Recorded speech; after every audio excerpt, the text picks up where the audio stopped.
안녕하세요. 공인중개사 시험을 과목별로 총 정리해보는 시간, 시니어를 위한 공인중개사 마스터입니다. 공부에는 때가 있다라는 말들 참 많이 하죠. 그래서 이런 말을 인용하면서 우리 젊은 학생들에게 때가 있으니까 지금 공부를 열심히 해라 이런 말씀들 참 많이 하실 텐데요. 그런데 공인중개사를 준비하는 주변에 많은 시니어분들을 보니까 요즘은 공부에 때가 있는 게 아니구나. 전 연령대가 공부할 때구나라는 생각 참 많이 하게 됩니다. 제 2의 인생을 위해서 새로운 도전을 하고 계신 시니어분들 응원하면서 오늘도 부동산 공시법 윤성준 교수님의 강의 준비해 놓고 있습니다. 벌써 부동산 공시법 마지막 시간이에요. 오늘 마지막 강의 들으시고 나서 10강 총 정리해 보는 시간으로 또 가져보시는 것도 좋을 것 같습니다. 부동산 공시법 윤성준 교수님 박수로 맞아주세요.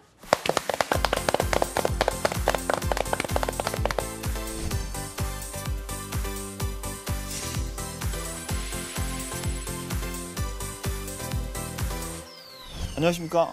네, 오늘 10강 마지막 강의죠. 오늘 마지막 강의인데 항상 하는 얘기지만 오늘 정말 제일 중요한 거거든요. 그러니까 여러분들 오늘 꼭 끝까지 다 들으셔야 돼요. 특히 끝에 하는 가등기 정말 중요하니까 여러분들 정말 끝까지 방심하시면 안 돼요. 자, 그러면 첫 번째 오늘 배울 내용은 권리 이제 등기의 종류를 배우는데, 자 보세요. 여기 보면은 변경등기, 경정등기, 말소등기, 멸실등기 얘네들이 있는데 일단은 여러분들이 뭐부터 구별하셔야 되면 변경과 경정등기를 좀 구별하자고요. 얘네들은 어떤 거냐면 이런 겁니다. 예를 들어서 돈을 2억을 빌리면 이걸로 저당권 설정 등기하지 않습니까? 그래서 등기가 완료가 됐어요. 등기가 완료가 되면은 등기부에 이렇게 2억이라고 저당권 적히겠죠. 근데 자, 이 돈 빌린 사람이 열심히 갚았어요. 그래서 1억을 갚았대요. 1억을 갚으면 이제는 금액이 1억이죠. 그러니까 지금 돈을 열심히 갚았는데 실체는 1억인데 등기부에는 2억으로 돼 있잖아요. 그러니까 지금 요거 불일치하죠. 불일치한데 얘네들이 금액이 전부 불일치해요? 아니면 일부 불일치해요? 일부 불일치죠. 요거 일부 불일치구나. 일부 불일치인데 그 원인이 등기가 된 다음에 열심히 돈 벌어서 갚았죠. 그러니까 이거는 뭐라 그러냐면 우리가 후발적 사유라고 그럽니다. 이런 후발적 사유에 의해서 요거를 2억을 이제 1억으로 고치겠죠. 이런 등기를 뭐라 그러냐면 변경등기다 이렇게 얘기하는 거죠. 즉 일부 불일치를 후발적 사유로 고치네. 변경등기죠. 근데 경정등기는 뭐냐면 이겁니다. 애초에 등기가 2억을 빌렸는데 등기관이 깜빡 잘못해가지고 예를 들어서 3억으로 등기가 그대로 된 거예요. 그러면 자, 요것도 원래 실제 금액은 2억인데 지금 등기가 3억으로 잘못됐죠? 전부가 잘못된 거야? 아니면 일부 금액이 잘못된 거야? 일부가 불일치한데 이때 원인은 언제 생겼어요? 그렇죠?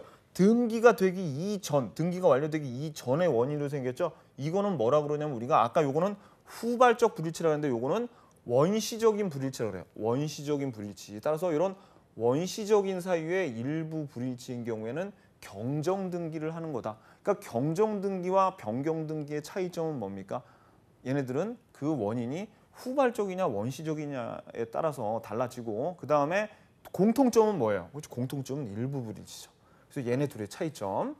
근데 말소등기는 뭐냐면 말소등기는 권리의 전부가 부적법하게 된다든지 아니면 전부가 불일치할 경우에 이때 말소등기는 그 원인이 원시적이냐 후발적이냐 묻지도 따지지도 않고 그냥 어떻게 그냥 말소등기를 다 해버립니다. 말소등기를. 그 다음에 멸실등기도 마찬가지예요. 이 멸실등기도 있잖아요. 지금 여지껏 본 말소등기와 변경 경정등기는 제가 권리에 한해서 설명을 드린 건데 이제 부동산 자체 물리적으로 부동산의 일부가 멸실되죠. 일부가 멸실이 되면 이것도 마찬가지입니다. 자, 요거는 우리가 여지껏 본 건 권리의 불일치였는데 사실의 불일치라 그래요. 표제부의 불일치를. 그럼 이런 사실관계의 불일치는 권리와 마찬가지로 후발적 사유로 혹은 원시적 사유냐에 따라서 변경이냐 경정등기를 합니다. 그런데 전부 만약에 멸실돼 버리잖아요. 그때는 말소등기를 하는 게 아니라 무슨 등기를 한다? 멸실등기를 하게 되는 겁니다. 이런 차이점이 있어요. 그래서 여러분들이 각각의 요 네 개의 등기의 차이점을 여러분들이 잘 알아주시고요. 그 다음에 변경 등기의 종류가 크게 세 가지가 있어요. 뭐가 있냐면 부동산 표시의 변경 등기, 표제부의 등기가 있고요. 그 다음에 등기 명의인의 표시의 변경 등기가 있습니다. 얘네들이 요 부동산 표시의 변경 등기는 표제부를 고치는 거니까 반드시 주등기로 해야 돼요. 그 다음에 단독 신청입니다. 자, 요 여러분들이 이 등기 명의인의 표시의 등기가 이름이 좀 되게 어렵게 생겼죠?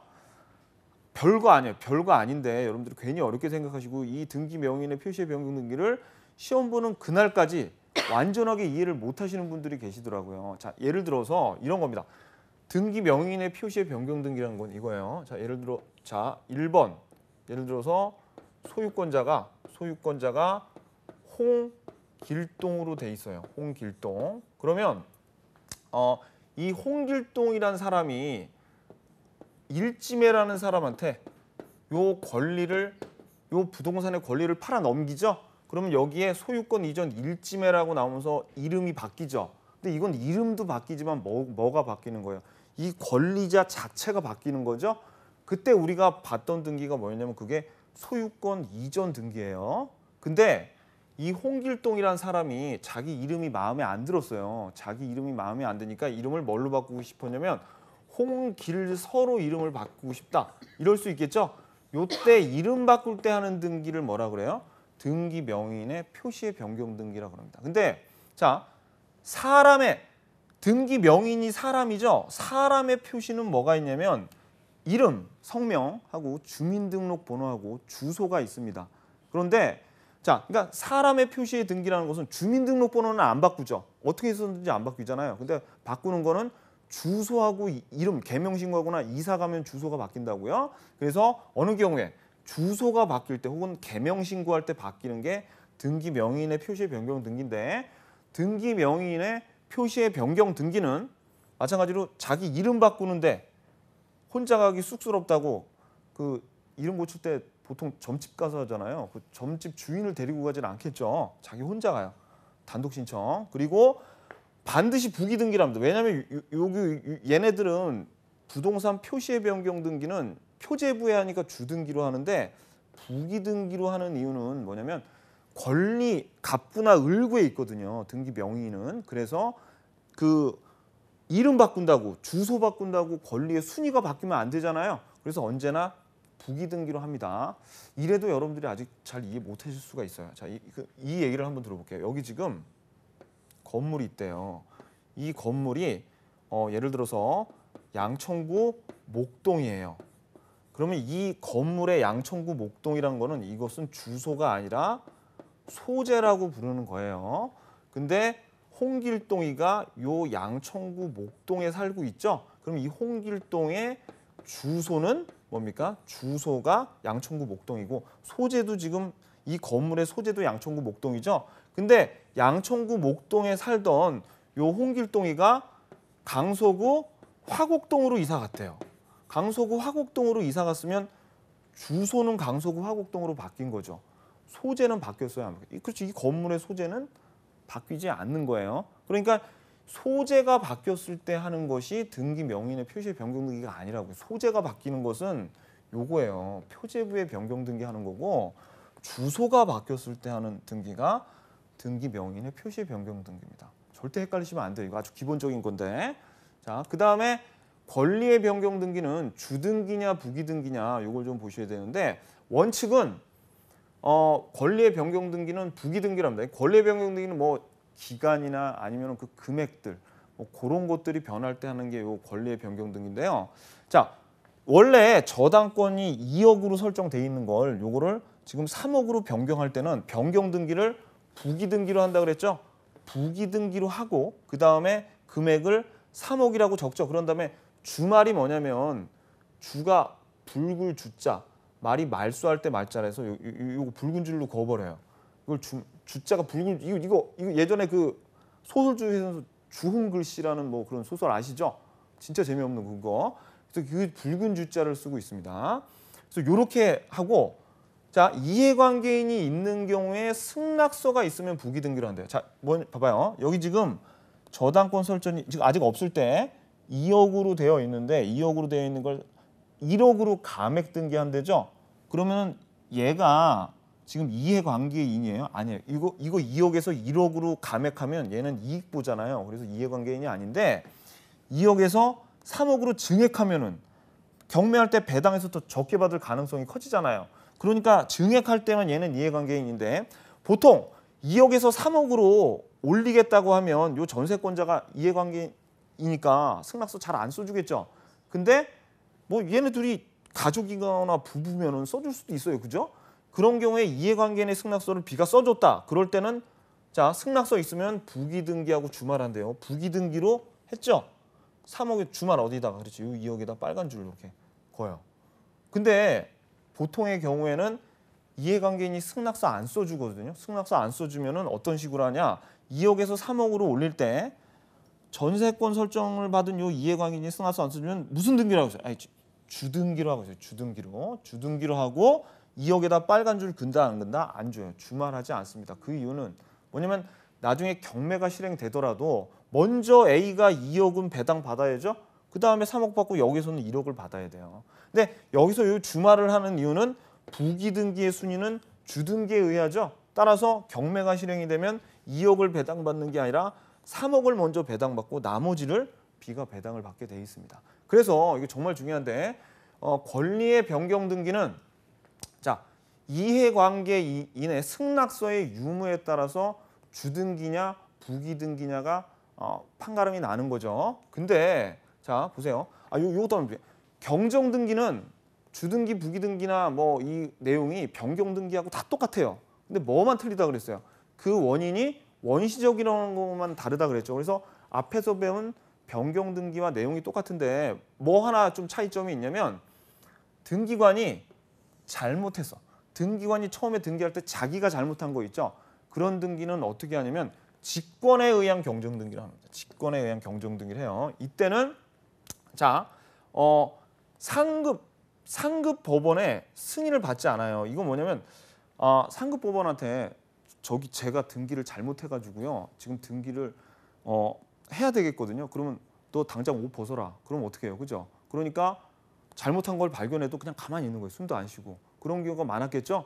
그러니까 아예 이 조항을 없애버렸어요. 자, 그래서 이 경우에는 어떻게 하냐면은 이해관계인이 있는 경우에는 승낙서를 받아서 경정등기 할 수 있습니다. 그러니까 직권에 의해서 경정등기가 됐다는 얘기는 이해관계인이 없으면 원칙이 부기등기죠. 그죠? 그러니까 부기등기를 했겠죠? 근데 이해관계인이 있었으면 이해관계인의 승낙서를 받아가지고 한다 그랬잖아요. 이해관계인의 승낙서를 받았으면 부기등기겠네. 그러니까 직권에 의한 경정등기는 언제나 부기등기로 하게 됩니다. 언제나 부기등기로 해요. 자, 그리고 등기관이 잘못해가지고 요거는 언제 알려주냐면 토지 소유 이 신청인들 있죠. 여기에 있는 등기 명의인들이나 고치기 전에 알려주는 게 아니에요. 고친 후에 알려줘. 고친 후에. 왜? 고치기 전에 알려주면 손해보는 사람이 등기소에 와서 들어 누울 수도 있잖아요. 하지 말라고. 그죠? 그러면 어떻게? 한 다음에 알려줘요. 그리고 여러 사람, 그 등기 명인이 여러 사람일 수도 있잖아요. 공유나 그런 경우. 그중에서도 여러 사람 다 알려주는 것도 아닙니다. 한 명한테만 알려줘요. 여러 사람한테 다 알려주는데 그중에서 성질 더러운 사람이 있으면 맞을 수도 있겠죠. 그러니까 제일 좀 약해 보이는 사람한테 한 명한테 잽싸게 통지하고 이제 나오는 겁니다. 자, 그거 시험 문제 나왔어요. 그거. 그다음에 말소 등기는 뭐냐? 말소 등기는 전부 불일치라고 하죠. 전부 불일치. 전부 불일치. 이때 근데 보세요. 이해관계인이 있으면은 승낙서 받아야 돼. 말소 등기 하려면은. 만약에 못 받으면은 판결문이라도 받아서 해야 돼요. 그러니까 시험 문제 봐봐요. 말소 등기는 언제나 주등기로 합니다. 주등기. 자, 그리고 말소 등기는 안 돼서 뭐가 안 되냐면 말소 회복 등기를 하게 돼요. 그럼 말소 회복 등기는 뭐냐? 자, 말소 회복의 등기가요. 이거를 여러분들이 좀 착각하시는데 말소 등기하고 말소 회복 등기가 반대말이 아닙니다. 그걸 아셔야 돼요. 말소 등기와 말소 회복 등기가 반대말이 아닌 이유는 이거예요. 이 말소 등기가 부적법한 방법으로 됐잖아요. 그러면 말소 회복 등기를 할 수가 있어요. 근데 자발적으로 합법적으로 된 말소 등기는 말소 회복 등기를 할 수가 없습니다. 그 말은 무슨 뜻이냐면 이거예요. 만약에 여기 지금 돈 빌려가지고 누가 저당권 설정해서 2억을 저당권자한테 해줬죠. 근데 요 저당권을요, 요 저당권 설정자가 돈 갚다가 도저히 못 갚겠는 거예요. 그래가지고 서류 위조해가지고 부적법한 방법으로 말소 등기했다면은 요거를 말소 회복 등기할 수 있어요. 근데 요 저당권 설정자가 열심히 돈 갚아가지고 2억 다 벌었죠. 그런 다음에 말소 등기 자발적으로 합법적으로 했죠. 그런 등기는 말소 회복 등기를 할 수가 없다고요. 그러니까 모든 말소 등기를 말소 회복 등기가 가능한 겁니까? 아니죠. 그죠? 부적법한 방법으로 말소 회복도 되고 말소 회복 등기하는 것도 반대말이 아닌 이유는 이것도 있어요. 만약에 부적법한 방법으로 2억을 1억으로 변경 등기할 수도 있겠죠? 이런 것도 말소 회복 등기가 돼요. 그러니까 말소 회복 등기가 말소 등기만 하는 것이 아니라 변경 등기, 그죠? 변경 등기 등 이런 것도 일부가 불일치하게 되더라도 말소 회복 등기를 할 수 있는 거죠. 그러니까 반대말이라고 하면 안 되는 거예요. 자, 그래서 여러분들이 말소 회복 등기는 뭐를 아셔야 되냐면 지금 방금 전에 일부, 그러니까 요 변경 등기 등으로 금액이 일부 부적법하게 됐죠. 이런 거는 다시 되살리는 등기를 우리가 일부 말소 회복이라 그래요. 근데 저당권을 아예 무식하게 다 말소 등기한 거를 되살리는 거는 전부 말소 회복 등기라고 하는데 이걸 제가 이렇게 적긴 적었습니다. 근데 여러분들 이거 보실 필요도 없어요. 결론만 외우시면 돼요. 결론은 뭐냐? 결론은 자, 일부 말소 회복 등기는 부기 등기로 해요. 부기 등기로 했죠. 근데 전부 말소 회복 등기는 지금 뭘로 하냐면 주등기로 합니다. 주등기로. 요거만 여러분들이 기억하시면 돼요. 자, 그래서 중요한 건 이거죠. 아까 우리 변경 등기와 경정 등기의 주등기, 부기 등기는 뭘로 나눴어요? 그거의 판단 기준이 이해관계인의 승낙서의 유무에 따라서 주등기와 부기 등기가 나눠졌죠. 근데 말소 회복 등기는 주등기와 부기 등기를 나누는 기준이 일부 말소 회복이냐 전부 말소 회복이냐에 따라서 틀려지고 또 말소 회복의 등기 같은 경우에는 이해관계인이 있을 때 이해관계인의 승낙서가 있어야지 말소 회복 등기를 할 수 있습니다. 따라서 시험 문제는 이런 게 잘 나와요. 말소 회복 등기 시에 이해관계인의 승낙서가 없다면 주등기로 한다. X. 뭐여야 돼? 그치? 그 자리에 변경 등기가 들어가야 되죠. 말소 회복 등기가 아니라. 말소 회복 등기가 이해관계인이 없으면 이해관계인이 승낙서 안 써주면 판결문을 써주거나 아예 등기를 못 하는 겁니다. 그걸 못 받으면. 그 내용. 자, 그래서 멸실 등기는요. 표제부에 하는 등기인데 건물이 완전히 다 멸실됐을 때 하는 게 멸실 등기인데 신청 의무가 1개월 이내 해야 돼요. 그리고 건물이 부존재한데 존재한 걸로 돼 있으면 이것도 멸실 등기를 해야 되는데 이거는 1월이 아니라 지체 없이 해야 됩니다. 부동산 표제부의 등기는 이해관계인이 관여할 여지가 없습니다. 그래서 이해관계인 승낙서 필요 없고 그냥 통지만 해줘요. 손해보는 사람들한테. 그리고 이제 오늘의 하이라이트가 이 가등기에서 본등기인데 여기서 반드시 한 문제 나옵니다. 보세요.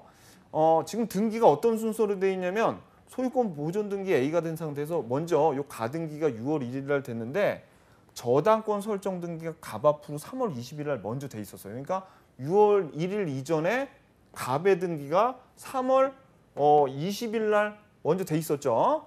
그리고 나서 6월 1일 날 가등기가 되고 그다음에 가등기가 돼 있다 하더라도 요 A는 제3자에게 소유권 이전 등기를 해줄 수 있거든요. 그래서 소유권 이전 등기를 C 앞으로 해줬대요. 그러면 6월 1일과 7월 20일, 그러니까 요 8월 30일과 7월 20일 사이네요. 가등기와 본등기 사이에 이제 경로가 됐네요. 그죠? 그 다음에 요 저당권 설정, 그러니까 지금 소유권 이전 등기하면서 돈이 모자라. 그래가지고 빚까지 졌네요. 보니까 D한테 돈까지 빌렸어요. 그러면 얘네들의 운명은 어떻게 되느냐? 얘네들의 운명은 직권 말소를 당하게 됩니다. 자, 어느 게 이제 여러분들이 반드시 아셔야 되는데 가등기가 6월 1일 날 됐죠? 그다음에 본등기가 8월 30일 날 되잖아요. 그러면 요 가등기에서 본등기를 하기 전에 요 사이에 오는 애들을 우리가 중간 처분적인 등기라고 하는데 요 중간에 오는 등기 중에서 요 본등기, 이제 본등기가 소유권 이전 등기가 될 거예요. 8월 30일 날 소유권 이전 등기가 B 앞으로 8월 30일 날 되는데 요 등기가 될 때 만약에 요 소유권이라는 권리를 침해하는 본등기를 침해하는 등기는 다 직권말소의 대상이 됩니다. 얘 보세요.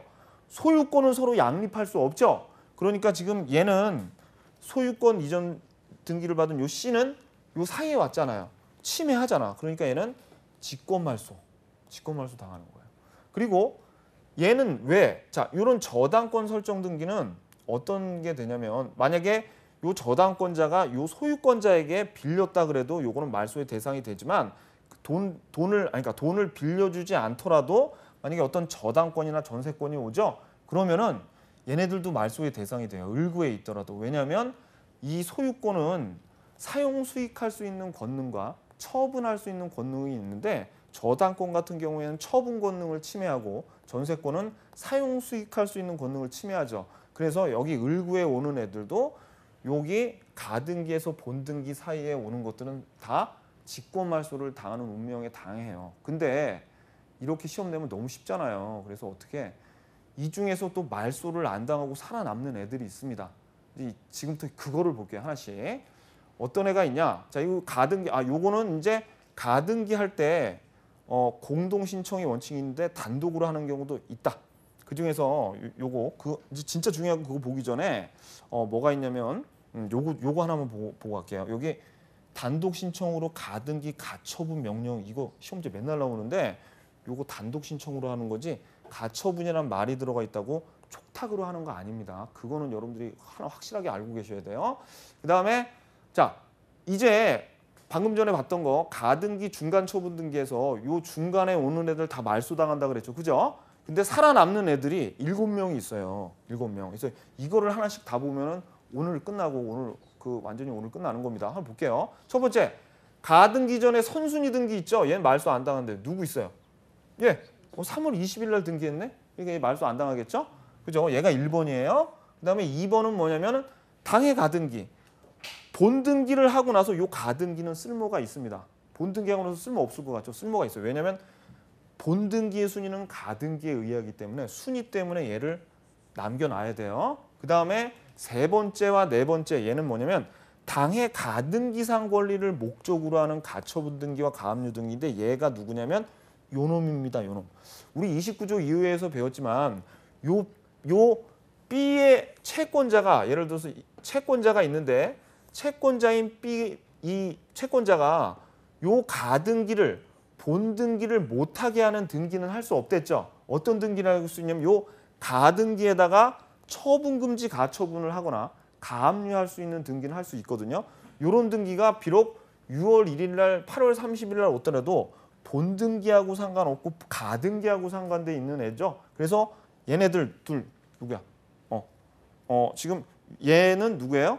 요 3번하고 4번 가처분 등기나 가압류 등기는 비록 6월 1일과 8월 30일 사이에 왔더라도 말소 대상이 아니에요. 3번, 4번.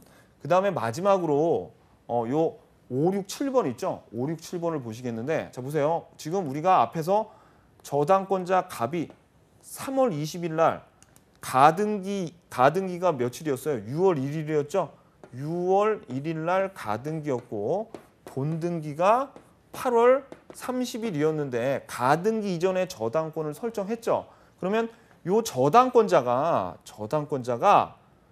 자 가등기 전에 경료가 된 저당권이죠. 저당권에 의해서 임의경매를 걸 수가 있습니다. 임의경매를 요 중간쯤에 걸었잖아요. 그러면 요 임의경매가 7월 1일 정도에 왔다고 쳐요. 그래도 봐요. 이 임의경매가 요 본등기의 권리를 침해하지만 이 임의경매는 어디에서 비롯된 거예요? 가등기 이전의 저당권에서부터 비롯된 임의경매죠. 이런 놈들은 말소하지 않아요. 그러면 가등기 전에 이게 저당권이 아니라 가압류였으면 요거는 임의경매가 아니라 강제경매였을 겁니다. 요것도 지금 원인은 어디에 오는 거예요? 가등기 이전의 가압류죠. 요런 놈. 마지막으로 대학력이 미리 갖춰져 있어요. 대학력이 가등기 이전에 대학력이 갖춰져 있는 상태에서 임차권 등기가 됐다? 이런 애도 말소를 하지 않습니다. 이런 얘네들이 시험 제일 잘 나와요. 얘네들. 무조건 알고 계세요. 지금 이거는 제가 거의 설명을 정규 수업 수준으로 시간 엄청 들여서 한 거거든요. 그러니까 여러분들이 이거만큼은 꼭 기억해 주시고 반드시 요 7개 중에서 5, 6, 7번은 꼭 알고 가셔야지 한 문제 맞으시는 겁니다. 아셨죠? 그래서 공시법 강의를 10강의를 다 마치겠는데요. 제가 이렇게 마지막 시간이 되면 항상 좀 마음이 좀 이렇게 무겁습니다. 여러분들에게 정말 유익한 강의가 됐는지 한번 제가 좀 이렇게 생각을 좀 하게 되거든요. 아무래도. 그러니까 정말 여러분들이 이 제 수업을 들은 분들 올해 반드시 합격하실 겁니다. 꼭 시험 잘 보셔가지고 여러분들이 소망하시는 자격증을 꼭 얻기를 진심으로 바라겠습니다. 정말 대단히 수고하셨습니다. 안녕히 계십시오.